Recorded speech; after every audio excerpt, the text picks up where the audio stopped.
Good evening, I'm Eliana Moreno. And I'm Laurie Bell. Here's what's coming up next on Panthervision. How do we elevate UW-Milwaukee? The final candidates battle it out as the Chancellor search nears an end. No, I shouldn't have even said that because I know what's going to happen. What? I know exactly what you're going to do. What doesn't this UWM officer want to talk about? Gotta react.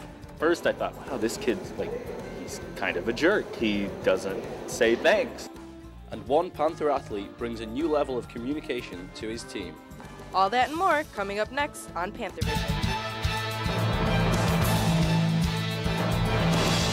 From the University of Wisconsin-Milwaukee, this is UWM Panthervision. A weekly newscast reported, written, and produced by students in the Department of Journalism and Mass Communication.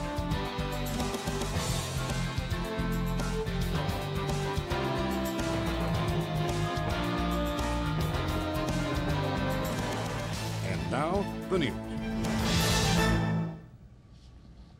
Good evening. UWM will have a new Chancellor next week. And it will be one of these three people. Finalists Gail Hackett, Mark Monet, and William Sherman held campus forums last week. They spoke to UWM staff, students, and community members on what their plans would be for the future if UWM hired. We have complete coverage tonight of the finalists and their pitch for the job. We'll start with Panthervision's Michael Atterbury, who covered William Sherman. With the announcement of the new UWM Chancellor expected early this month, the three finalists held open forums last week for students and faculty members. Mike Moss, a UWM faculty member who served on the prior search committee, shared what it takes to find a chancellor. You try to find people that are of like-minded institutions that could come here and walk into the program and take what we have and move with it. I'm confident in any one of these three, and I'm confident not only of the search committee but the firm that helped oversee all of this. Though all three finalists seem promising, Assistant Director of Resident Housing Matt Krause expressed his interest in candidate William M. Sherman. It was clear that he's done his homework in terms of knowing where we're going, what the folks here at UWM are thinking now. Faculty success, academic program success, partnerships, data-informed decision-making, absolutely essential, but student success is a mandate. I also appreciated his ability to infuse his own personal experiences into the discussion as opposed to being prompted about those. And we all have a Labradoodle named Coco that we refer to as the Wonder Puppy. Besides connecting with the audience through family anecdotes, Sherman also drew upon his personal inspiration during the forum. If you have built castles in the air, your work need not be lost. That is where they should be. In Milwaukee, I'm Michael Atterbury for Panthervision. Another candidate is Gail Hackett of the University of Missouri, Kansas City. Reporter Mike Holloway joins us live with her story. Mike? Thanks, guys. Gail Hackett thinks her plan for the university is ideal. As I found out, she has a few key points she believes will propel UWM in the right direction. Students and faculty gather in the UWM Union Wisconsin room for the second Chancellor Finalist Open Forum. Welcome, Dr. Hackett. UWM Chancellor Finalist Gail Hackett presents progressive solutions to some of the university's problems. We are in a state of perpetual motion, constant change, but if we think about this as a time when the challenges require lots of innovation and different kinds of thinking about how to do higher ed and how to do it in ways that serve our students well, that could result in some really exciting new models for students, for academics, for research. I think it can help us not get so depressed about things. One solution suggests getting more students involved in off-campus settings before graduating. 3/4 of employers said that they want colleges to place more emphasis on helping students develop 5 key learning outcomes: critical thinking, complex problem solving, written oral communication, and applied knowledge in real-world settings. That last piece means connecting what we're teaching in the classroom to service learning, internships, other kinds of real-world experiences. Having internships and good relationships with other companies within the city is a very important thing. It ties the university with companies around the city, and it creates a pipeline for students too. When after they're done with college and get an internship, it gives them some professional development that they can use to get a good job. The Chancellor's search continues, and only time will tell if Hackett will become a familiar face on campus. For Panthervision, I'm Mike Holloway. Hackett is credited with implementing a new responsibility-based budget model at the University of Missouri-Kansas City. Back to you, Lori and Eliana. Thanks. UWM's interim chancellor is also being considered for the job. Panthervision's Emily Topcheski takes us to Mark Monet's public forum. How do we elevate UW-Milwaukee? Am I obsessed with that? Is it important? Absolutely. UWM is on the prowl for a new chancellor. What I'd like to present today is Mark Money as chancellor and what you've seen as interim chancellor, what you can expect. He's been at UWM for a while. After 25 years at UWM, I care. I have a long-term commitment. And that has some faculty and staff impressed. Anyone who has that kind of depth of knowledge about UW's system and about this particular institution, that's a strong point. The room is packed with staff, faculty, and community members who want a say in campus leadership. One of the most important things for me is looking at how the chancellor sees himself a part of student life. I think we want a leader who really cares about the institution, who's prepared to make a strong commitment to UWM and really believes in UWM. But despite an invitation, there are no students in sight. I feel like I have seen some newsletters, but I honestly didn't read them. DeBaker doubts how the chancellor influences day-to-day campus life. I don't live on campus. I don't use a ton of the facilities. I am an art student, so I kind of stay in that area. And Liston says this shows exactly what she wants to see change. Once you strengthen culture, you really lay the foundational groundwork to do all of the other campaigning and resource building that the chancellor outlined in his plan. From his speech, it's clear Money has some big plans, and if he has a say, he'll be here a while to see them through. I believe in focus. I believe in accountability. In the Wisconsin room, I'm Emily Topcheski for Panthervision. The announcement of who the new chancellor will be is expected December 15th. A big scene in the UWM Student Union following a Ferguson, Missouri grand jury's decision not to indict Officer Darren Wilson in the death of Michael Brown. Members from UWM's American Civil Liberties Union organized the rally. Protesters held signs saying, "We are Mike Brown and we are Dontre Hamilton." In April, Hamilton was shot and killed by a Milwaukee police officer in Red Arrow Park. County Supervisor David Bowen was at the rally. He says everyone needs to work together to rebuild the trust in the community. The relations between our community and our police department and our law enforcement agencies are pretty dire right now. It's really at a disabled point. So we really need to do everything that we can to build that back up. The Milwaukee County District Attorney's Office is still considering whether or not to file charges against the officer that killed Hamilton. Another active shooter preparedness workshop, another nearly empty classroom. It's been 7 months since a working group issued its recommendations on how to improve UWM's active shooter preparedness. The group was formed after a Panthervision investigation and follow-up stories exposing weaknesses in the school's preparedness. The group declined to make training mandatory for students or staff, opting instead for a mass marketing campaign to encourage people to attend training sessions. Whereas with the Run, Hide, Fight training, we can get really an unlimited number of people to be trained in that respect. But as we reported earlier, only 16 people attended the first training session. Panthervision's Amanda Porter reports on the latest training class. UWM held a seminar in Bolton Hall to prepare students for an active shooter on campus. Officer Donald Brown gave a presentation to a classroom filled with one person, Professor Paul Olson. Brown details the actions the university advises in an active shooter situation. So if you have a situation where you have several people with you and you decide that you can run and get out of the building and be where the suspect is not at, do that.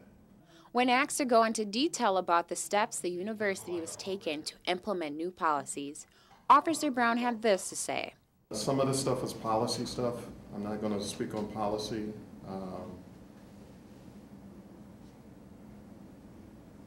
And I'm not going to play the what-if games right now. I'm not going to do it. The university has done little to create awareness about this issue, but Officer Brown says, we are going to reach out to students. We'll figure that out. Then Brown backpedals. No, I shouldn't have even said that because I know what's going to happen. What? I know exactly what you're going to do with it. So that's why I don't want to speak about it. When asked if the active shooter classes, which are currently empty besides Professor Olson, are enough to prepare students, Officer Brown says, I'm not going to answer any more questions regarding it. In Milwaukee, this is Amanda Porter for Panthervision. There are more than 28,000 students and 3,600 staff at UWM. The Tau Kappa Epsilon chapter at UWM is officially shut down. The university revoked the charter following a house party in early September that left students underage severely intoxicated. The fraternity may petition for reinstatement in 2 years. Reinstatement would have to be approved by the Student Association and the Dean of Students. A UWM foreign exchange student suspected of rape has managed to flee the country.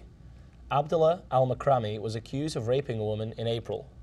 The court confiscated his passport, but Al-Makrami fled to Saudi Arabia after posting bail. He was supposed to stay in the country as a condition of his release.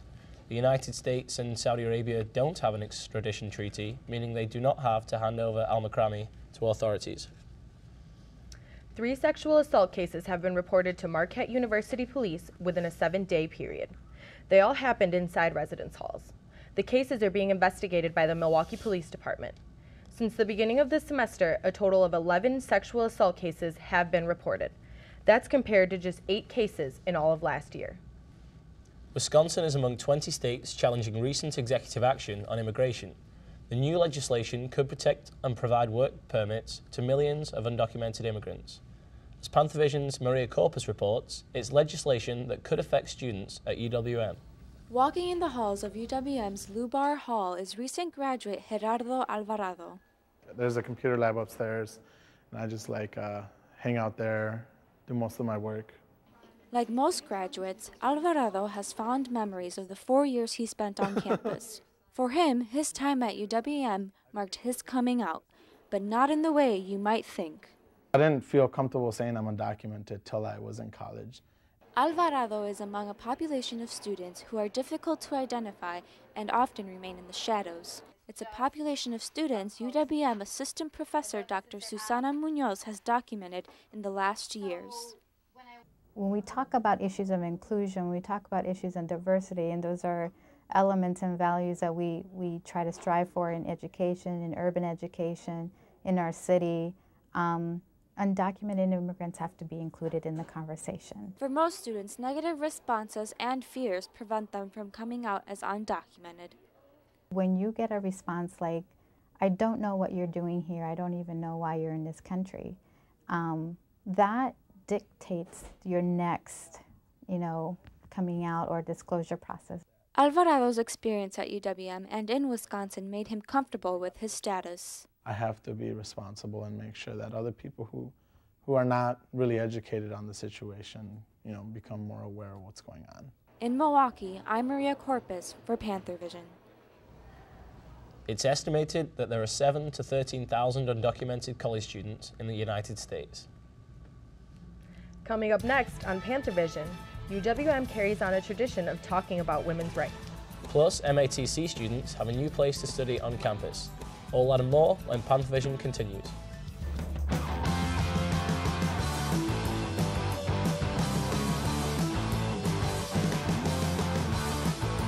This is where powerful ideas lead to proven results.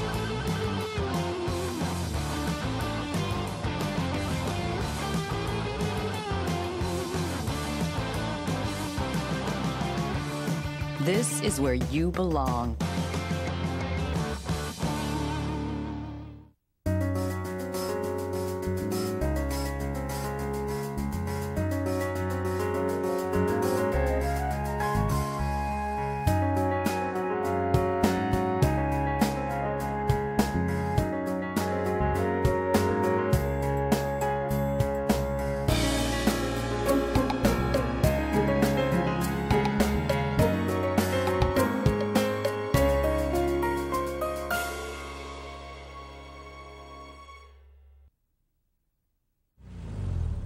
Ready again?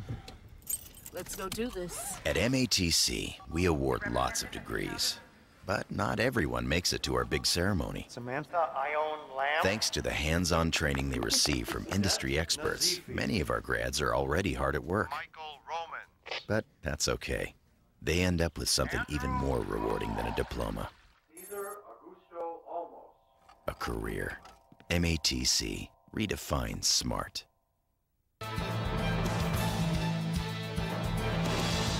Thanks for watching UWM Panthervision, judged Best Student Newscast by the Northwest Broadcast News Association. Panthervision is produced by students in the Department of Journalism and Mass Communication in association with Milwaukee Area Technical College.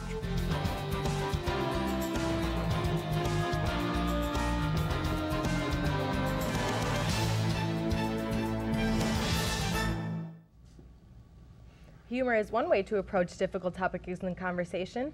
Maggie Wiestoff shows us how some students are hoping to do just this as they audition for the 20th anniversary of the Vagina Monologues at UWM. That would be just splendid. Many women from the Milwaukee community came to try out for the UWM production of the Vagina Monologues. Big round mouth, screaming with coins. One performer, Brielle, proves that she can do mature pieces with passion. And my husband had an affair. Which is a bit surprising because she's only 17 years old. A little nerve-wracking seeing a lot of older women doing it, and I'm just like the little young one trying out, but it's good to try new things, you know. For many women in the Milwaukee community, this performance is about much more than acting. While practicing one monologue for the very first time, Samantha moved the director to tears. Believe it or not, it has nothing to do with you. This monologue, called Short Skirt, was especially powerful for Samantha. I am a survivor of sexual abuse as a child and also rape as an adult in my 20s. So, you know, when I saw the one story about the short skirt, I just was so moved to, like, read it. Samantha says that the performance is helping women to speak up and feel empowered. This excited him. In Milwaukee, I'm Maggie Wiestoff for Panthervision. The Vagina Monologues play is performed worldwide. The performances generally benefit rape crisis centers and shelters for women, as well as similar resource centers. An overheated generator is the cause of a building evacuation at UWM's Curtin Hall. Fire crews were called to the building early Tuesday morning. The deputy fire chief confirmed that the smoke was coming from the generator and not a fire. There were no injuries. The University of Wisconsin system is considering the creation of a hotline to report waste, fraud, or abuse by employees or schools. This hotline would be separate from the existing one, which is run by the State Audit Bureau. If approved, the fraud line would be handled by an outside company and cost UW about $75,000 per year. Education ranks 5th among all other industries in terms of fraudulent incidents. The three most common types of fraud within education are corruption, billing abuse, and expense reimbursements. The UWM School of Freshwater Sciences is helping an iconic Wisconsin fish make a comeback. Researchers have trained yellow perch to spawn out of season. It's a natural process which doesn't require the use of any chemicals. Scientists have also been able to speed up the fish's maturing process from 2.5 years down to just 10 months. The perch population in Lake Michigan has declined to the point that commercial fishing has been banned and sport fishing limits have been severely limited. Finding a good place to do homework can be difficult. However, MATC will soon be offering students a new option. Teresa Grantova has this week's MATC report. Since June 2014, MATC Downtown Library has been in construction.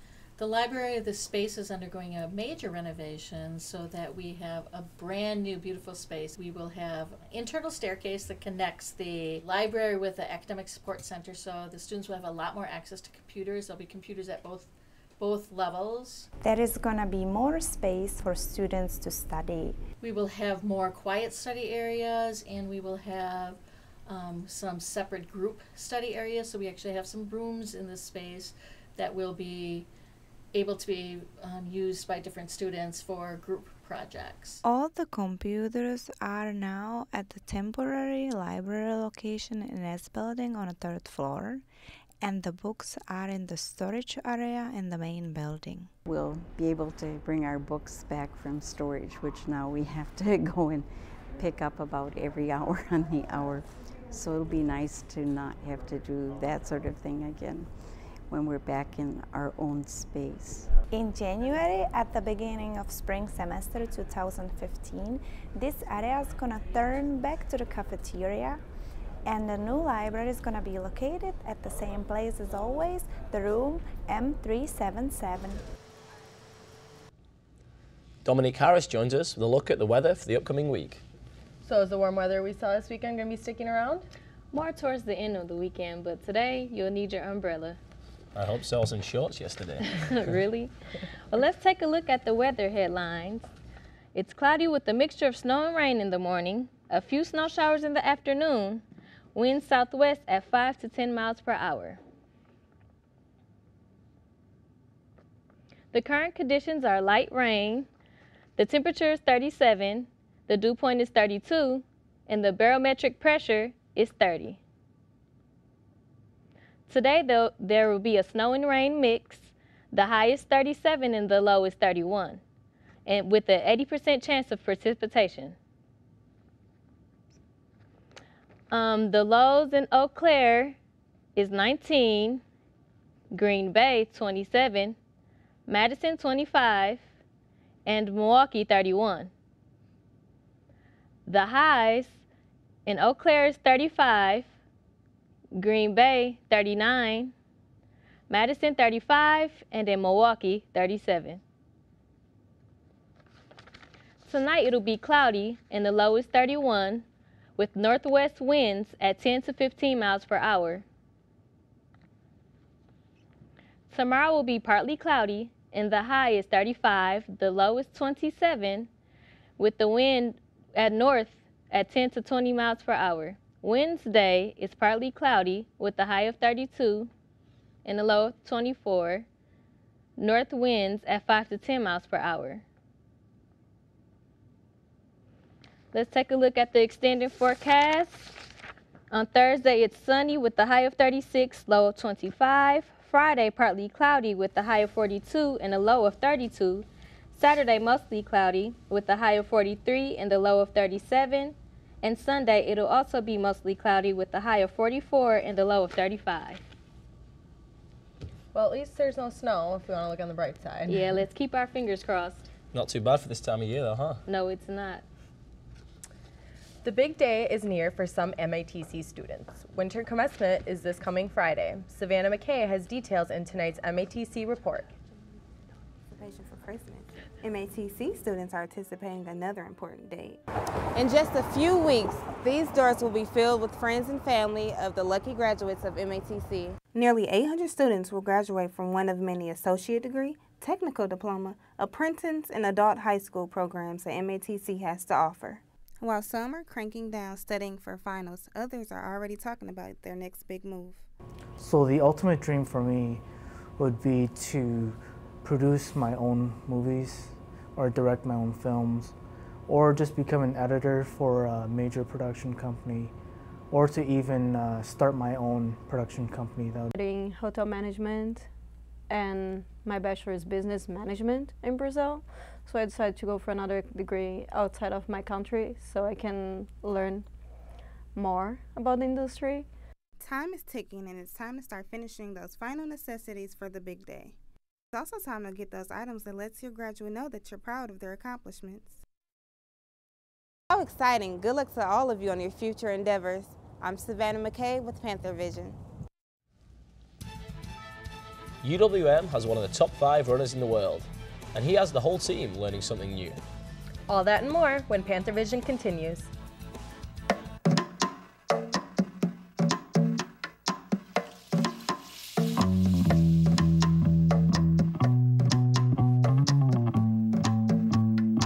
Minds can achieve anything.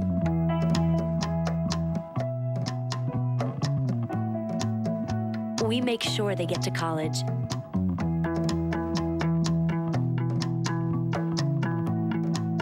Federal student aid provides more than $150 billion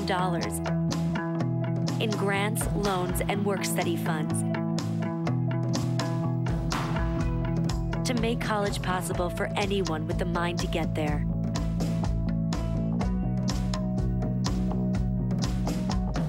Because if given the chance, minds will do great things. Federal Student Aid, proud sponsor of the American Mind. Learn more about money for college at studentaid.gov. Our fugitive has been on the run for 90 minutes. Average foot speed over uneven terrain, barring any injuries, is 4 miles per hour. What I need from each and every one of you is a full target search of every gas station, residence, warehouse, farmhouse, hen house, outhouse, and doghouse in that area. Your fugitive has just cashed in his 401k plan, and all he had to do was roll it over. Learn about rollovers and protecting your financial future, and choose to save. You can't mess with a big dog.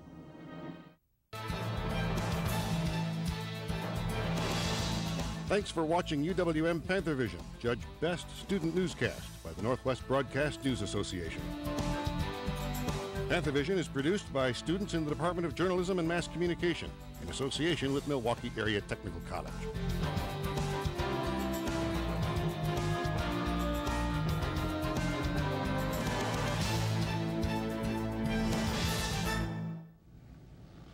There's a major change coming for one Wisconsin championship football team. Sheree Dixon joins us now with sports. Sheree? The coach of one of the most successful college football programs in the country is leaving. UW-Whitewater coach Lance Leopold is taking the head coaching job at the University of Buffalo. Leopold has led a dynasty at Whitewater for the past 7 years. Since he took over in 2007, the Warhawks have won 5 national championships. Leopold's record at Whitewater is 107-6. He's been named the Division III Coach of the Year 5 times. Leopold will coach UW-Whitewater through the rest of the playoffs. UWM has some new baseball players. The team signed 5 new recruits in the past week, including 2 from Wisconsin. Sheboygan's pitcher Jared Reclatus is a high school senior, and Jay Peters of Randolph is pitching at a community college in Iowa. Peters struck out 51 batters in 51 innings last year. The other recruits are from Illinois and Michigan. The men's basketball team took on the University of Missouri-Kansas City on Wednesday. The Panthers pounced on the Kangaroos earlier in the game, opening a 28-22 lead in the first half. We take you to second half action. Steve McWhorter is a 3 here. He scores 15 of his game, winning 17 points. The McWhorter was one of 3 Panthers in double figures. Rue did make a run with a 3 by Martez Harrison brought the Kansas City within 11, but it's not enough as Justin Jordan is looking more like Mike as the 3 of Panthers beat the Roos 65-56. The women's basketball team also beat the Kangaroos last week. The Panthers led the entire way and won 72-60.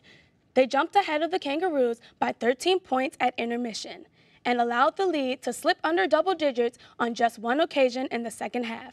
Freshman Jenny Linder changed the momentum at that point, scoring 8 points in a row to give Milwaukee a 14-point lead with 8 minutes left to play. Senior Ashley Green led the way with 24 points and posted her 3rd double-double of the season, finishing the game with high 10 rebounds. This win puts the Panthers at 2-4. UWM's women's tennis team has a year-round schedule, playing against teams all across the Midwest. And people's heads are turning everywhere they go because of one former player. Panthervision's Andrew McCann has the story. Wait, it was. Maddie Soul is one of the Milwaukee tennis girls. That was good. She hits with the team. Oh, shoot. Encourage them too. Nice, Ariel. But there's one thing about Maddie that separates her from the rest. Everybody pick up like 10 balls. We're gonna play one more time. I feel really young. Everyone thinks I'm like a grad assistant or an assistant, and people look at me funny. They're like, wait, you're the head coach? Star player to head coach in 1 year is unprecedented at UWM. She's only 23 years old, but she has the team's full support. When I let them know that I was thinking about it, they were like, please take it. We loved having you as the assistant, and we think you'd be great. UWM's athletic department agreed.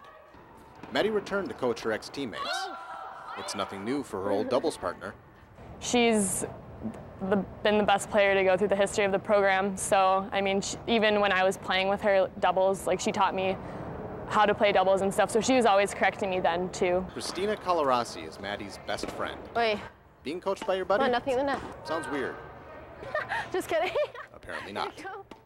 I mean, I'm lucky because she's such a great person. She's smart, and she knew that it would be, she anticipated how hard it would be for me to take on this role and to then coach her. So she's extremely receptive, one of the most on the team. It's different, but I mean, we're still good friends, so it's not much has changed. I mean, just making sure we're not goofing around on the court when she's coaching me, obviously, because that would be weird. Maddie is one of the youngest Division I coaches in the country. Nice. Being so close in age to her team lets her connect with them. I think we have a great relationship. I think there's a great balance between authority and friendship. The girls can come to me, they're comfortable. You know, it's a great team atmosphere, and I couldn't really, you know, ask for a better situation. In Milwaukee, I'm Andrew McCann for Panthervision. This is Sol's first year as head coach. So guys, how about them Panthers? I know, not too bad. I guess the women are slightly outperforming the men at the moment, but yeah. I'm surrounded by 2-star Panther athletes right here with soccer and track. Good point. Well, thank you, Sheree. being successful in a college sport is no easy task. Especially as I found out, if you face hurdles higher than the ones on the track. Hearing Coach Eric Kramer's criticisms and praises pushes the individuals on UWM's track team to work harder and finish stronger. Gotta react. Gotta react. Taylor Koss, a walk-on from the club team last year, made the 400 finals at the end of his freshman season. His communication with Coach Kramer is a little different than the rest of his teammates. Cover, ground. First I thought, wow, this kid's like, he's kind of a jerk. He doesn't say thanks or anything. And then I talked with someone else who was on the club team, and they informed me that he was deaf, so it was kind of, oh. Taylor finished in the top 5 in the world for the 400 hurdles in the Deaf Olympics.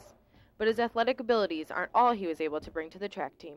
You know, he has no ability to hear me, but at the same time, he listens or communicates better than a lot of the other kids on the team. In the future, Taylor hopes to work with deaf children and help them be more comfortable with their culture. His passion for teaching others is clear amongst his teammates. Someone has like questions or curious about like what a certain sign is or how to do things, he's more than willing to like take time out and like spell things out, or even like text it to you, or just sit there and, you know, play like the charades game in a way. In the past, Taylor was not so in touch with his deafness. When I was younger, you know, deafness was definitely a challenge. It was hard for me, and I had to fight for a lot of things to be equal with my hearing peers. But as he got older, he was able to hurdle that obstacle. He now hopes he will be able to instill that acceptance in others. Never give up on your culture, on your deaf culture. Just suffer through it, because you will be successful, I promise. In Milwaukee, I'm Eliana Moreno for Panthervision. Not only is Koss an award-winning runner, but as a high school senior, he was named the Deaf National Player of the Year for football. Thank you for tuning in for tonight's edition of Panthervision. You can watch us on Time Warner Channel 14 and ATT Universe Channel 99 at 5:30 on Wednesdays and Thursdays, and again at 10:30 on Saturday and Sunday mornings. This is our last newscast of the semester. A special thanks to the television and video production students at MATC for making us look good each week. Have a great winter break, and we'll see you in the spring.